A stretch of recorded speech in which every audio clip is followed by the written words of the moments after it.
The stars looked different from the command bridge of the Xeraxian warship. High Commander Vorax stood with his forearms clasped behind his back, his scaled skin reflecting the blue glow of the ship's monitors. His yellow eyes narrowed as images of Earth appeared on the main screen. "This planet has been watched for too long," Vorax said. His voice was deep and raspy. "These humans advanced too quickly. In just 100 years, they went from basic flight to exploring their own moon." General Mrek, his second-in-command, nodded. "Our scientists believe they could achieve interstellar travel within the next century." "That cannot happen," Vorax said firmly. "The Empire cannot risk another competitor species." The Xeraxian Empire had ruled their section of the galaxy for thousands of years. They had watched many species rise and fall. Some they conquered, others they destroyed. A few they simply watched until those species destroyed themselves. Humans seemed different somehow. They were divided yet united. Primitive yet clever. Weak yet surprisingly resilient. "What do you suggest, High Commander?" asked Mrek. Vorax tapped, a long claw against the viewing screen zooming in on Earth's continents. "We send in the Hunters." A murmur went through the bridge crew. The Hunters were the Empire's elite warriors, trained for generations to track, study, and eliminate potential threats. They were legendary among the 1,000 worlds of the Empire. "Is that necessary?" Mrek asked carefully. "Humans are still primitive. Their weapons use basic explosives and simple metals." "Look deeper," Vorax said. "Their information networks grow more complex every day. Their understanding of atoms and energy increases. They have already split the atom. They are dangerous, not for what they are, but for what they will become." The door to the bridge slid open. A tall, muscular Xeraxian walked in. His body was covered in battle scars, and a collection of small bones hung from his armor, trophies from past hunts. This was Krax, leader of the Hunters. "You called for me, High Commander?" Krax asked, bowing his head slightly. "Yes. We have a new hunting ground for you and your team." Vorax gestured to the image of Earth. "This planet. These creatures." Krax studied the images of humans going about their daily lives. "They look soft. No natural armor. No claws. Weak muscles compared to our warriors. Do not underestimate them," Vorax warned. "They are clever and adaptable. Your mission is to study them closely, learn their strengths and weaknesses, collect a few specimens, then determine if they pose a true threat to the Empire." Krax nodded, his eyes gleaming with excitement. "And if they are a threat? Then you will begin the work of elimination, starting with their leaders and warriors," Vorax said coldly. "We will send the planet killers only if necessary." Krax smiled, showing rows of sharp teeth. "My hunters have never failed. We will not start now." Later that day, Krax met with his hunting team in the ship's preparation chamber. 12 of the Empire's finest warriors stood before him, checking their weapons and armor. "The planet is called Earth," Krax explained as he showed them images. "The gravity is slightly stronger than our home world. The air has more oxygen. The temperatures range from extreme cold to extreme heat." "Sounds uncomfortable," said Vex, one of his best scouts. "Hunts are not meant to be comfortable," Krax replied. "The creatures call themselves humans. They build large settlements, but there are still many wild areas. We will land in one of these wilderness regions to establish our base." The Hunters studied the images of forests, mountains, and various Earth animals. "Their wildlife seems primitive as well," said Zex, examining pictures of bears and wolves. "Nothing like the predators of Xyrax Prime. Remember our code," Krax reminded them. "Respect all prey no matter how weak they appear. Every creature fights hardest when cornered." The Hunters spent 3 days preparing their equipment.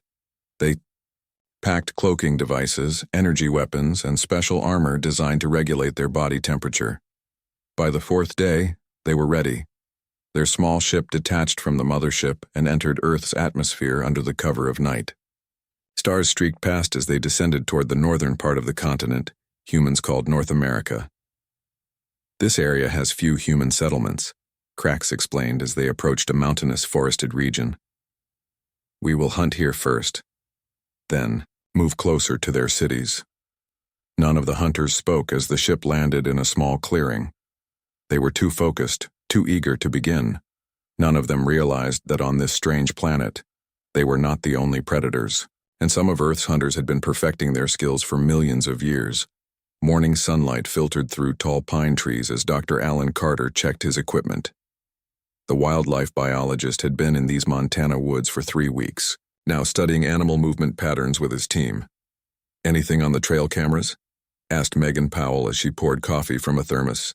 Her red hair was tied back in a practical ponytail, and her face showed the slight sunburn of someone who spent most days outdoors. "Nothing unusual," Alan replied, looking through the images on his laptop. "Just the usual deer, a few coyotes, and that big moose again." Their small research camp consisted of 4 tents, a supply area, and scientific equipment.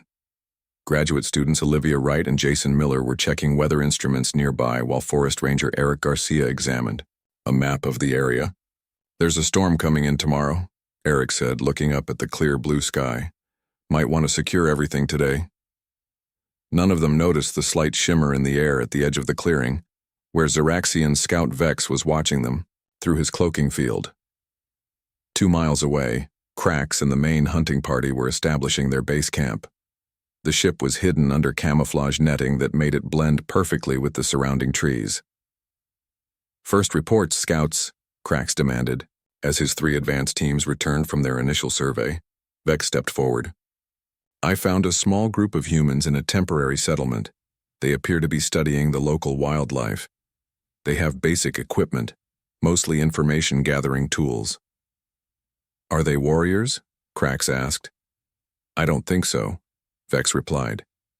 "They carry no visible weapons. Their physical condition varies. They seem soft." Another scout, Draz, gave his report next. "I found what seems to be an isolated dwelling with a single human and a 4-legged companion creature. This human moves differently, more alert, more like a trained fighter."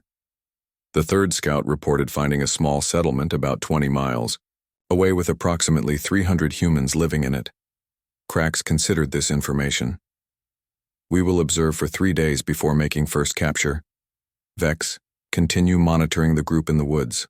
Learn their patterns. Draz, the isolated human sounds interesting. Watch him closely." The scouts nodded and prepared to return to their assignments. "One more thing," Krax added.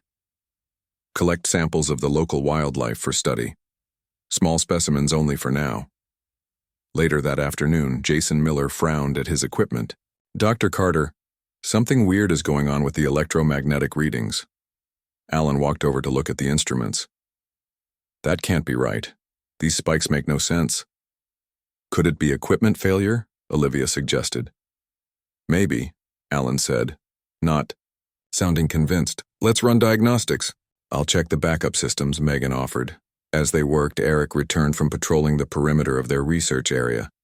His expression was troubled. "Find something?" Alan asked. Eric nodded slowly. "Some strange tracks about half a mile east. Not like anything I've seen before. Too big for a mountain lion, wrong shape for a bear." "Show me," Alan said immediately. Together they hiked to the spot Eric had found. Alan crouched down to examine the unusual prints in the soft earth. "These aren't from any animal native to these woods," he said quietly.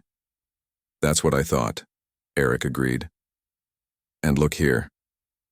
He pointed to a small area where the undergrowth was crushed. "Something heavy stood here for a while, but the footprints don't match." Alan took photos and collected soil samples from the tracks. "Let's keep this between us for now. No need to worry the others until we know more." As they headed back to camp, they didn't see Xeraxian Scout Vex watching them from a nearby ridge, recording their reactions. Meanwhile, at the isolated cabin Eric had reported, Frank Nelson sensed something was wrong. The former Marine had lived alone in these woods for 5 years, with only his German Shepherd, Max, for company. Years of combat had honed his instincts for danger. Max had been acting strange all day, growling at empty air, refusing to leave the porch. "What is it, boy?" Frank asked quietly, his hand automatically reaching for the rifle he kept by the door. Max stared intently into the woods, his ears perked forward, a low growl rumbling in his chest. On the hill above the cabin, Draz watched through specialized optics. The alien hunter was impressed by the animal's awareness. "The beast senses me despite the cloaking," he reported through his communication device. "And now the human is alert too. These creatures may be more perceptive than we thought." "Continue. Observation," came Krax's reply. "Do not engage yet." As night fell across the Montana wilderness, both hunters and hunted prepared for what would come next. Neither side yet understood just how dangerous the other could be. 3 days had passed since the Xeraxians arrived on Earth. Scout Team Alpha, led by Vex, gathered on a ridge overlooking Frank Nelson's cabin. "Tonight we capture the isolated human," Vex told his 3 team members. "Krax wants this one specifically. The human shows warrior training and will make a good first specimen." The 4 hunters checked their equipment. Their cloaking devices hummed softly. Their armor, designed to withstand extreme temperatures and powerful impacts, felt heavier than usual in Earth's gravity. "Remember, we want it alive," Vex reminded them. "Use stun weapons only." Darkness fell over the forest. Inside his cabin, Frank sensed trouble coming. Max hadn't stopped pacing all day, growling at shadows. "Easy, boy," Frank said, running his hand over the German shepherd's fur. "I feel it too." Frank loaded his hunting rifle and placed it by his chair. He also tucked his combat knife into his boot and checked that the doors and windows were secure. Years in the Marines had taught him to trust his instincts. At midnight, Vex gave the signal.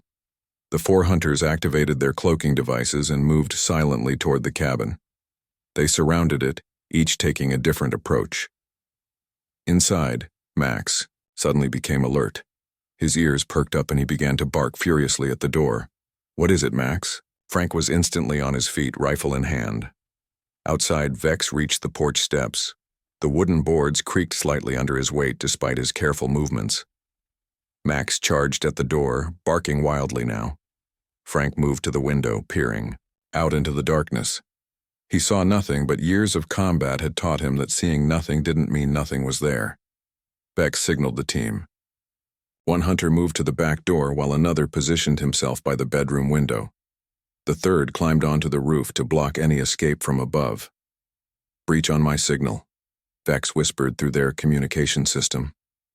Max suddenly changed direction, running to the kitchen window and growling fiercely. Frank followed just in time to see the window slide open with no one visible.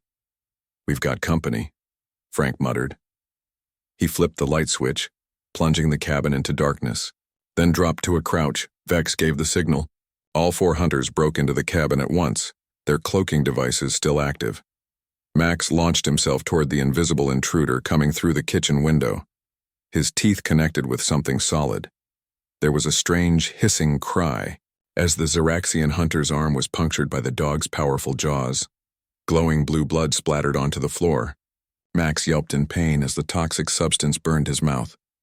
He released his grip and collapsed, whimpering. "Max," Frank shouted. Rage filled him as he saw his dog suffering. He fired his rifle toward the kitchen window, guessing where the intruder must be standing. The bullet struck the Xeraxian's shoulder armor. The impact wasn't enough to penetrate fully, but the force knocked the hunter backward. His cloaking device flickered, momentarily revealing a glimpse of scaled skin and yellow eyes. "What the hell?" Frank gasped, quickly firing again. The second shot hit the hunter's leg where the armor was thinner. More blue blood spilled onto the floor. Vex barked an order in his alien language. The injured hunter was pulled back by another team member. Frank fired at the new movement, but his bullet hit only the doorframe. Outside, the Xeraxians retreated with their wounded comrade. Vex was shocked. The human's primitive weapon had actually injured one of his elite hunters. This wasn't supposed to happen. "The human has defensive capabilities we didn't anticipate," Vex reported to Krax through his communicator. "Thylo is wounded." The projectile weapon penetrated his secondary armor. Krax's voice came through clearly. "Return to base. Bring your wounded. We must reassess." Frank knelt beside Max, who was still breathing but clearly in pain. The dog's mouth and tongue were covered in chemical burns from the blue blood. "Hang on, boy," Frank said, reaching for his phone.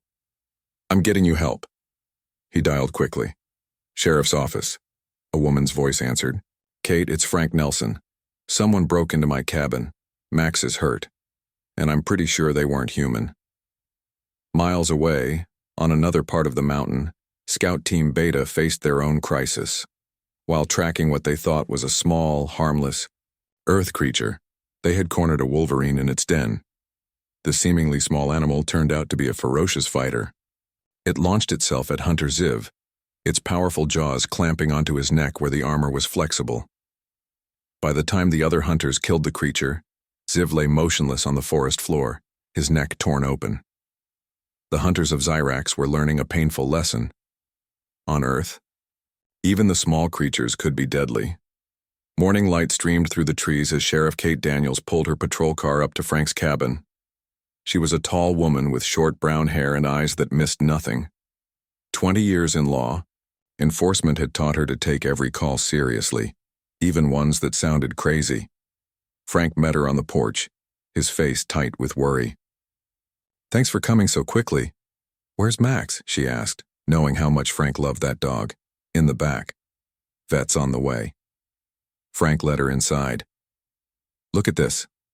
He pointed to blue stains on the floor, still faintly glowing in the morning. Light. Kate crouched down, careful not to touch the substance. What is this? Blood. But not from anything I've ever seen, Frank said. Whatever broke in here last night, Max bit it. This came out. Kate took photos with her phone and used evidence, bags to collect samples. You said there were 4 of them? Frank nodded. Never saw them clearly. They had some kind of camouflage that made them almost invisible. But I hit one with my rifle. It bled this blue stuff. Kate looked skeptical but continued her investigation. Let's check your security camera. Frank had installed a basic camera after some bears tried to break into his storage shed last year. They reviewed the footage on his laptop. The video showed the porch at night. At first, nothing seemed unusual. Then the wooden steps bent slightly, as if under weight, but nothing was visible. The door handle turned by itself. See? Frank pointed. Something was there. Kate stared at the screen. I don't know what I'm seeing, but something definitely was on your porch. Miles away, Dr. Alan Carter and his team were making their own strange discovery. Dr. Carter, you need to see this. Olivia. Called from the lab tent. Alan joined her at the microscope. What did you find? The soil samples you collected yesterday. They contain microscopic metal fragments unlike anything I've seen before, Olivia explained. It's not from any earth metal I know. Jason looked up from his computer. And those electromagnetic disturbances are getting stronger. They follow a pattern now, like they're communicating. Is someone playing a prank on us? Megan asked. Eric shook his head. No tracks leading to our camp except our own. No one could get in without leaving prints. Alan frowned. Pack up a sample. We need to get this analyzed properly. At the Zyraxian base camp, Krax was furious as the medical officer treated Thylo's gunshot wound. How did a primitive projectile weapon penetrate our armor? He demanded. The medical officer examined the damaged armor piece. The material properties of their metals interact differently with our armor than we expected, and their atmosphere is affecting our equipment. The higher oxygen content is making metal oxidize faster. And what about Ziv? Krax asked. Dead, another hunter reported. The small creature's bite severed major blood vessels. It was stronger than anything that size should be. High Commander Vorax's voice came through their communication system. Report, Krax. Krax straightened. We have encountered complications, Commander. 1 hunter dead, another wounded. The local creatures are more dangerous than our intelligence suggested, and the humans have weapons capable of causing harm. Unacceptable, Vorax replied. Your hunters are the elite of the Empire. How can Earth creatures challenge you? Their world is different, Krax tried to explain. The gravity strains our muscles. The air changes how our equipment functions, and the life forms here evolved under constant threat. They are all warriors in their own way. Excuses, Vorax dismissed. You have 10 days to complete your mission. Collect your specimens and assess the threat. If you cannot handle a simple hunting expedition, perhaps I should send replacements." The communication ended. Krax turned to his remaining hunters, determination in his yellow eyes. "Vex, take your team and observe the human settlement. Look for weaknesses in their defenses." He turned to another hunter. "Draz, continue monitoring the group in the forest. They appear to be scientists. They may have noticed signs of our presence." Back at the research camp, Alan's satellite phone rang. It was an old colleague from the CDC, Dr. Lisa Reyes. "Alan? It's Lisa. We got your email about the unusual samples. There's something you should know. You're not the only one who found something strange. We just got blue blood samples from a sheriff in your area. Blood that's not from any known species on Earth." Alan looked at his team, his face serious. "Lisa, I think you should come here. Bring whatever equipment you can. Something weird is happening in these woods." As he hung up, none of them noticed the shimmer in the air just outside their camp where Draz was listening to every word. Krax stood at the edge of a cliff watching a pack of wolves hunt a deer in the valley below. The animals moved with perfect coordination, each knowing its role. They surrounded their prey, cutting off escape routes, working as a single unit. Despite having no technology or language Krax could understand. "Fascinating," he said to Draz, who stood beside him. "They hunt better than some of our younger warriors." "I've been studying them for 2 days," Draz replied. "They use terrain to their advantage. Notice how they drove the prey toward the rocks, where it must slow down." Krax nodded slowly. "We must learn from them. Our tactics are not working on this world." The hunting party had lost another member yesterday. Scout Yax had attempted to cross a river but underestimated the current. His armor, designed for protection rather than swimming, had dragged him under. By the time the others pulled him out, he was dead, his lungs filled with water. 3 hunters dead, 1 wounded, and not a single human captured. It was unacceptable. "Gather the team," Krax ordered. "We will adapt our approach." Back at the research camp, Dr. Lisa Reyes had arrived from the CDC. She had set up portable lab equipment and was examining the blue blood samples Sheriff Kate had collected. "This is unlike anything I've ever seen," Lisa said, looking up from her microscope. "The cellular structure is completely alien." Alan Carter frowned. "Alien as in unusual, or alien as in..." "As in not from Earth," Lisa said firmly. "This blood contains elements that don't exist in any Earth life form, and it seems toxic to organic matter. The dog that bit whatever had, this blood is lucky to be alive." Sheriff Kate nodded. "Max is recovering, but the vet said his mouth has chemical burns unlike anything he's seen before."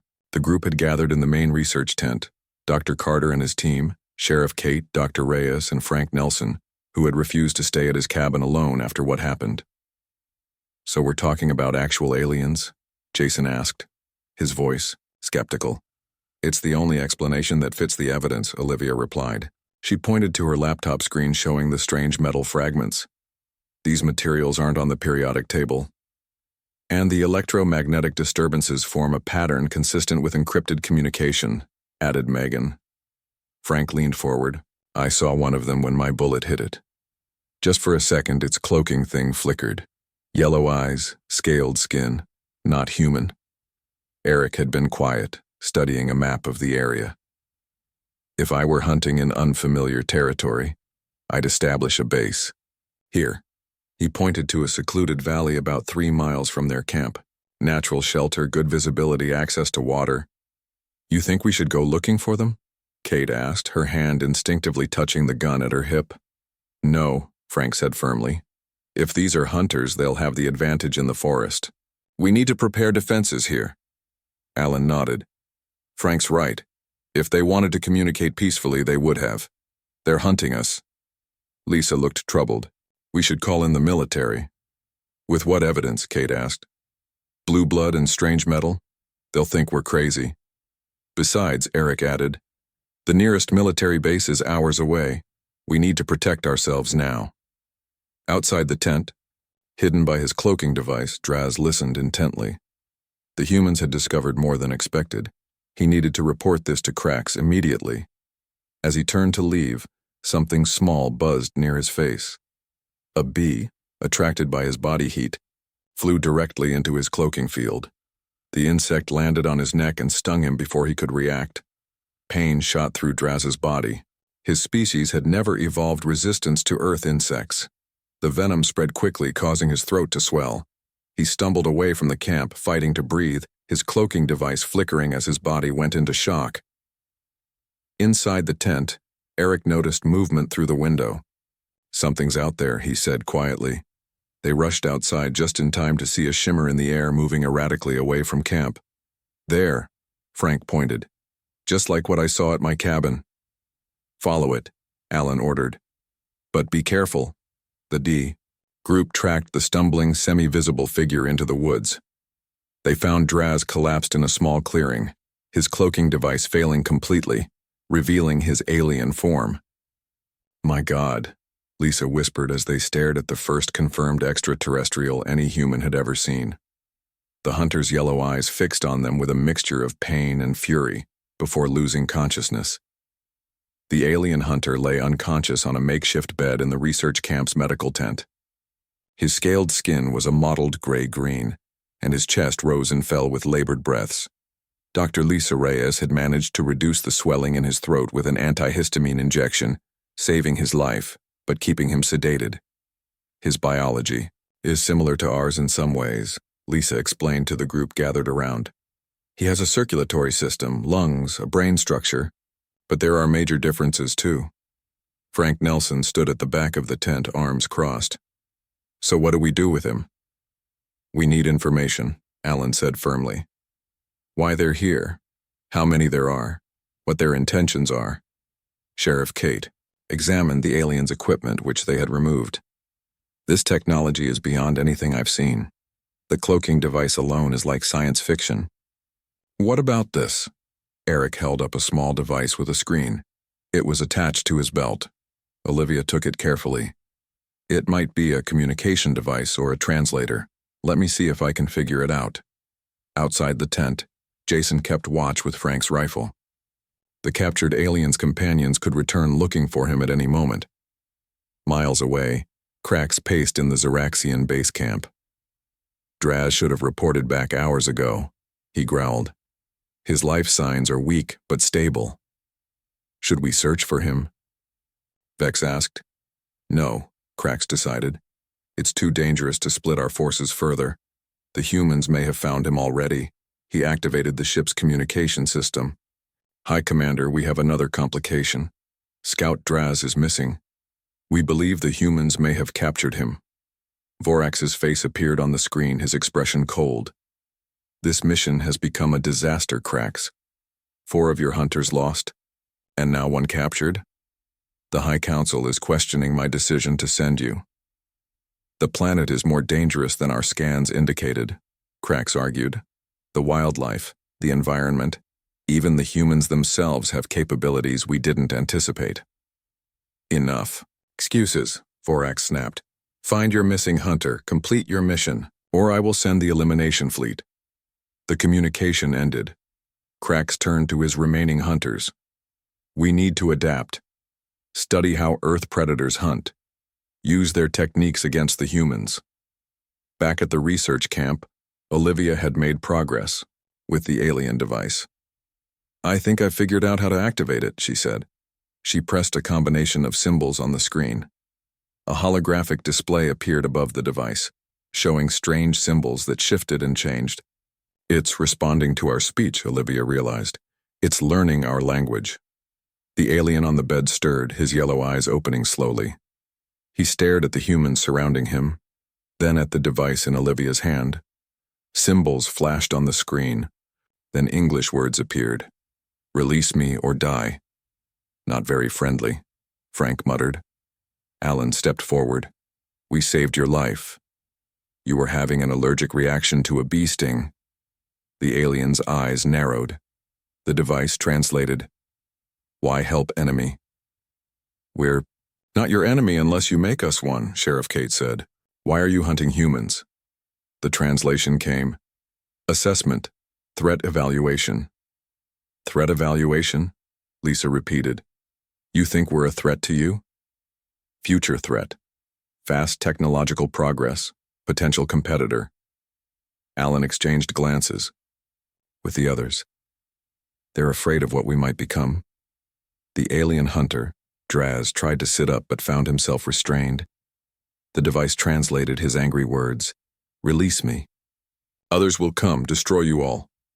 How many others? Frank demanded. Elite hunters, best in Empire, you have no chance. Eric had been studying a map while listening. He spoke up. We found your tracks. I know where your base is. It was a bluff, but a calculated one. Draz's expression changed, showing concern. The device translated, impossible. Cloaking technology perfect. Nothing's perfect on Earth, Eric said confidently. Every predator leaves signs. Your camp is in the valley by the river fork, isn't it? It was a guess based on where they had found the strange tracks, but Draz's reaction confirmed it. His eyes widened slightly. Frank leaned forward. Now we know where to find them. And we know their weaknesses. Alan nodded slowly. Time to turn the tables. If they want to hunt on Earth, they need to learn that here, everything is both predator and prey. Outside, thunder rumbled as storm clouds gathered. The weather forecast had predicted the worst storm of the season. For the humans, it was perfect timing. Nature itself would help them fight back against the alien hunters. Rain poured down in sheets as lightning flashed across the sky. The storm had arrived with full force, turning the forest paths into mud and the gentle streams into raging torrents. Alan Carter gathered his team in the main tent, along with Sheriff, Kate, Frank, and their alien prisoner. A detailed map of the area was spread out on the table, marked with possible locations of the alien base. The storm gives us an advantage, Frank explained. Their technology is affected by our environment. The rain and lightning will interfere with their equipment even more. Are we really planning to attack them? Jason asked nervously. We're not soldiers. We're not attacking, Alan clarified. We're setting traps, using nature against them. Eric pointed to several locations on the map. Here, here, and here. These are perfect spots for what we have in mind. Through the translation device, Draz spoke. You will all die. Hunters are elite warriors. Kate leaned closer to the alien. But they're not adapted to Earth. Everything here is trying to kill everything else all the time. We evolved here. We understand the dangers. How many are left in your hunting party? Megan asked. Draz remained silent, but his eyes darted to the device which displayed a number before he could control his thoughts. 7. 7 hunters. Frank nodded. We can handle that. The team split into groups, each with specific tasks. Olivia and Jason would stay at camp to monitor the equipment and watch over Draz. Frank, Alan, and Kate would head toward the suspected alien base to set traps along likely approach routes. Eric, Megan, and Lisa would create diversions to draw the hunters into those traps. As they prepared to leave, Lisa handed out small vials to everyone. This is epinephrine. If you get stung by anything, use it immediately. Their biology can't handle our insects. Outside, the storm intensified. Thunder crashed overhead as they set out into the darkness, equipped with night vision goggles from Frank's collection of military surplus. Krax gathered his remaining hunters around the holographic map.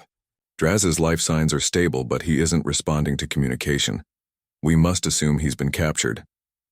The storm is affecting our equipment, one hunter reported. Cloaking systems are operating at reduced efficiency. Weapons energy levels fluctuating. It doesn't matter, Krax snarled. We are elite hunters of the Empire. We will complete our mission regardless of conditions. He divided his 6 remaining hunters into 2 teams. Vex, take your team and approach their camp from the east. I will take the others and come from the west. We will capture them all. The hunters moved out into the storm, their usual silent grace hampered by the mud and driving rain. What they didn't know was that human eyes were watching them leave their base. Frank lowered his binoculars. 6 of them, just like Draz said. They're coming for us. Alan nodded. Good, everything's ready.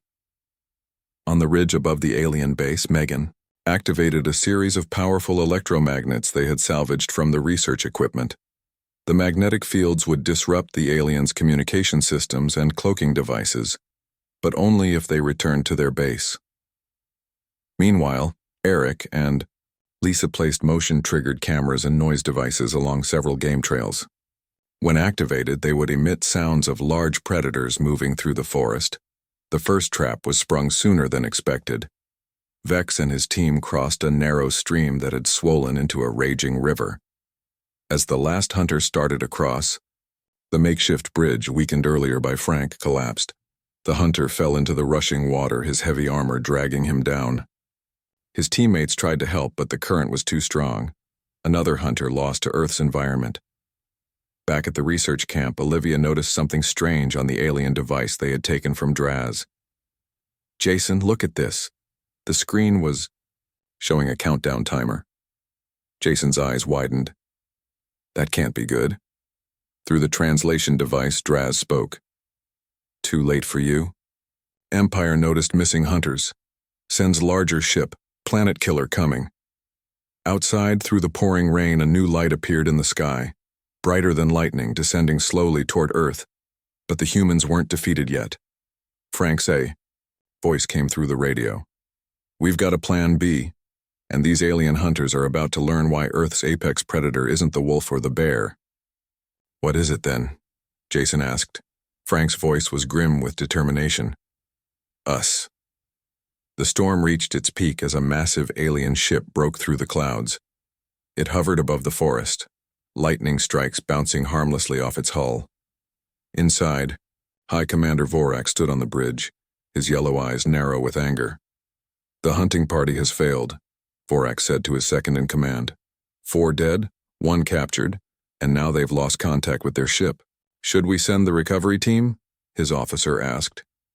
"No," Vorax decided. "Send the observer. I want to know what happened before I decide whether to sterilize this planet." On the forest floor, Krax and his remaining hunters trudged through mud toward the human camp. Their cloaking devices flickered in the rain, making them partially visible as they moved. "Something is wrong," Vex whispered. "It's too quiet." Krax raised his hand, signaling the team to stop. His instincts screamed, "Danger." He scanned the area, seeing nothing but rain and trees and darkness. The attack came from below. The ground beneath their feet suddenly collapsed, sending 2 hunters plunging into a hidden pit. Sharp wooden stakes lined the bottom, piercing their armor at the joints where it was weakest. Their cries alerted Krax to the trap, but too late. "Ambush!" he shouted. From the trees, something small flew through the air. Glass bottles shattered against the hunter's armor, coating them with a sticky substance that gave off a powerful scent. Eric's voice came through a handheld radio. "Bear bait deployed. Now we wait." Krax didn't understand the words, but he recognized the threat. "Fall back," he ordered his 3 remaining hunters. They turned to retreat, only to find their path blocked by Frank and Sheriff Kate, both aiming rifles at them. "Going somewhere?" Frank asked, though he knew the aliens couldn't understand him. Krax raised his energy weapon, but before he could fire, the ground shook. A massive brown shape crashed through the underbrush, a mother grizzly bear, attracted by the scent of the bait and protecting her nearby cubs. She charged directly at the nearest hunter, her powerful jaws clamping down on his arm. The alien's armor cracked under pressure greater than it was designed to withstand. The hunter screamed as the bear's claws tore through his protection. Krax fired at the bear, but his energy weapon malfunctioned in the rain. The shot went wide, hitting a tree which burst into flames despite the downpour. Frank aimed carefully and fired. His bullet struck Krax's weapon, shattering it in his hand. The alien leader roared in pain and fury, with the bear attacking 1, Hunter and 2 more trapped in the pit. Only Krax and Vex remained combat-ready. They backed away, looking for escape.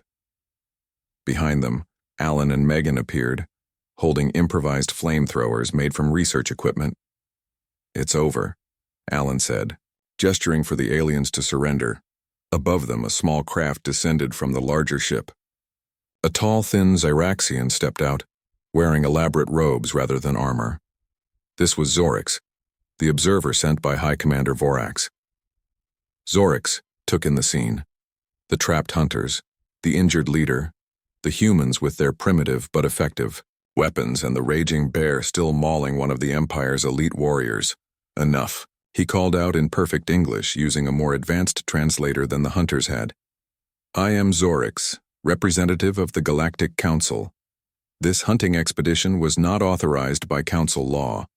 The humans kept their weapons ready, but didn't fire. Your hunters attacked us, Sheriff Kate said firmly. We defended ourselves. Zorix nodded slowly. I can see that, and quite effectively. He turned to Krax. You said these humans were primitive, yet they defeated the Empire's elite hunters, using nothing but their environment and simple tools. Krax, bleeding and defeated, could only lower his head. Zorix addressed the humans again. The Council will hear of this.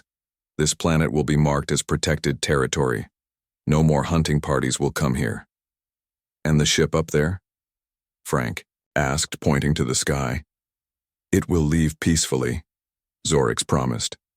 The Empire does not want war with a species that can defeat our best hunters with sticks and stones. As the storm began to clear, the first rays of sunrise broke through the clouds. The alien ships departed, taking with them the captured hunters and the bodies of the fallen. Dr. Carter watched them go, standing with his team on the ridge. Think they'll be back? Megan asked. Alan shook his head. I doubt it. They learned what everyone on Earth already knows. What's that? Jason asked. Frank answered, his voice firm. That humans didn't become the planet's apex predator by being the strongest or having the sharpest claws. We did it by being the most adaptable killers nature ever produced. In the distance, the alien ships disappeared into the morning sky, leaving Earth to its deadliest inhabitants.